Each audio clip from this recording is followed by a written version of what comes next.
मेले में आपको पता है दर्शकों, हमास और फिलिस्तीन का प्रोपेगेंडा चलाया जा रहा है, और ऐसा इसलिए क्योंकि मेले के एंट्री गेट पर इजराइल प्रोडक्ट बॉयकॉट का पोस्टर लगा हुआ है। यही पोस्टर है दर्शकों, और आप खुद सोचिए, इस्लाम की दीनी तालीम देना इनका लक्ष्य है, इनका मोटिव है, लेकिन ये यहां क्या कर रहे हैं ये आपको दिखाता हूं।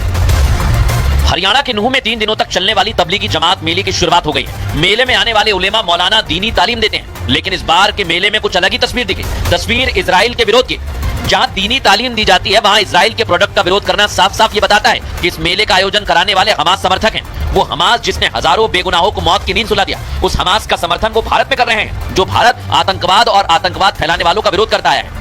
तस्वीरों में आप देख सकते हैं जलसा मेवात फिरोजपुर जिरका में आपका इस्तेमाल है, और नीचे की तरफ मेन आप एक बैनर देख रहे हैं। बैनर के ऊपर क्रॉस का साइन लगा हुआ है और नीचे लिखा हुआ है बॉयकॉट इजरायली प्रोडक्ट। नूह में शुरू हुए इस जमात मेले में 8 से 10 लाख मुसलमानों के आने का अनुमान है, और इस मेले में प्रवेश करने से पहले ही पोस्टर से क्या संदेश देने की कोशिश की गई, आप खुद ब खुद समझ सकते हैं। अब सवाल ये कि क्या भारत की नीति के खिलाफ है तबलीगी जमात? क्या इजराइल भारत की दोस्ती तबलीगी जमात को पसंद नहीं? क्या तबलीगी जमात वाले चश्मे में देश से पहले मजहब है? आखिर इजराइल के विरोध का पैमाना क्या हमास से मोहब्बत है? अगर जमात को गाजा के लोग बेगुनाह लग रहे हैं, तो बांग्लादेश के हिंदू क्यों नहीं? इस पोस्टर के सामने आने के बाद सवाल ये खड़े हो रहे हैं कि देश संविधान से चलता है, उसमें हमास जैसे संगठन का समर्थन बिल्कुल जायज नहीं है। और दर्शकों, आपको आज मैं जमात कथनी और उसकी करनी क्या है ये भी बता देता हूं। कथनी क्या है? जमात को क्या करना होता है? इस्लाम का प्रचार करना होता है, लेकिन यहां पर क्या किया जा रहा है दर्शकों? फिलिस्तीन का समर्थन किया जा रहा है। इनको सच्चा इस्लाम क्या होता है ये बताना होता है, इसलिए जमात लगती है। लेकिन क्या हो रहा है यहाँ हमास का प्रोपेगेंडा चलाया जा रहा है दर्शकों। और इतना ही नहीं, जो मुस्लिम आते हैं यहाँ पर मुसलमानों को सीख देना, इस्लाम क्या है ये बताना इनका मकसद होता है। लेकिन ये कर क्या रहे हैं? इजराइल के नाम पर गरीब मुसलमानों को बरगला रहे हैं। इसलिए दर्शकों हम कह रहे हैं कि जमात की कथनी और करनी में अंतर है। बहरहाल दर्शकों, आज राहुल गांधी और कांग्रेस पार्टी की कथनी और करनी क्या है ये भी आपको बता देता हूं। राहुल गांधी अपने आप को जनेऊधारी ब्राह्मण बताते हैं ना, लेकिन आज उनका हिंदू विरोधी चेहरा सामने आ गया है। उन पर आरोप लगते हैं, लेकिन आज सबूत आ गया है दर्शकों। राहुल गांधी की पार्टी यानी कांग्रेस पार्टी की सरकार है कर्नाटक।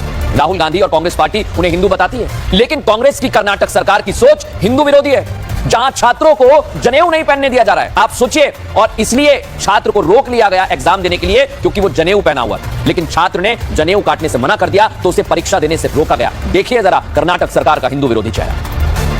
जैसे ही कोई चुनाव आता है, राहुल गांधी का टेंपल रन शुरू हो जाता है। पूरी कांग्रेस पार्टी राहुल को सिर्फ हिंदू नहीं बल्कि जनेऊधारी हिंदू बताने में जुट जाती है। सोशल मीडिया पर राहुल को सच्चा और पक्का हिंदू होने के सबूत दिए जाते हैं। लेकिन अगर राहुल सच्चे जनेऊधारी हिंदू हैं, तो फिर कर्नाटक से आए इस मामले पर अभी तक चुप क्यों हैं?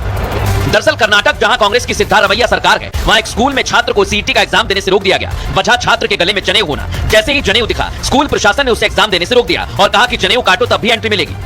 मैथ्स पेपर सीईटी पेपर था 17 तारीख के दिन। ये नॉर्मल ऐसा जनेवाल ये देखा, उन्होंने निकाल के बोला ये कट करके आओ, नहीं तो निकाल के साइड में रख के आओ, तभी हम सेंटर एग्जाम हॉल तक अलाउ करेंगे। जनेऊ जो हिंदू परंपरा के हिसाब से काफी महत्वपूर्ण है, जो उसे काटने की बात आई तो उसने काटने से इनकार कर दिया और घर वापस लौट गया। इस मामले के बाद छात्र के परिवार वाले गुस्से में हैं। सरकार से मांग किया कि उसे दोबारा परीक्षा देने दी जाए, किसी कॉलेज में एडमिशन दिलाया जाए। स्टॉप करके फिर से री एग्जाम कर दो, नहीं तो एक अच्छे से कॉलेज में उसको दाखिला, और गवर्नमेंट 4 साल के लिए उसको पेमेंट करना चाहिए सर। नहीं तो कॉलेज वाले, साइंस कॉपी कॉलेज वाले, कोई तो भी गवर्नमेंट उसका फीस भरना चाहिए सर। हमारे बच्चे के साथ बहुत नाइंसाफी हो गया, और हमारा लड़का ये 1 साल वेस्ट हो गया। बहुत मेहनत किया था वो लड़का ने, इसीलिए हम जस्टिस चाहते हैं। जो राहुल जनेऊ पहनकर खुद को हिंदू होने का सबूत देते हैं, उस पार्टी की सरकार में हिंदुओं से इस तरह का बर्ताव किया जा रहा है, जिसे लेकर कर्नाटक के भीतर में हिंदू संगठनों ने विरोध किया। हिंदू संगठनों ने आरोप लगाया कि इस तरह का व्यवहार करना हिंदुओं का अपमान है। तो वहीं बीजेपी ने राहुल से लेकर पूरी कांग्रेस पार्टी पर सवाल खड़े किए। सीजन में माँ बाप मिले तो आम आता है, सीजन वही चेंज होता है। जहाँ इलेक्शन का कैसे होता है, इसके ऊपर उत्तर प्रदेश में होता है, इसके दिन याद आता है। कांग्रेस पार्टी का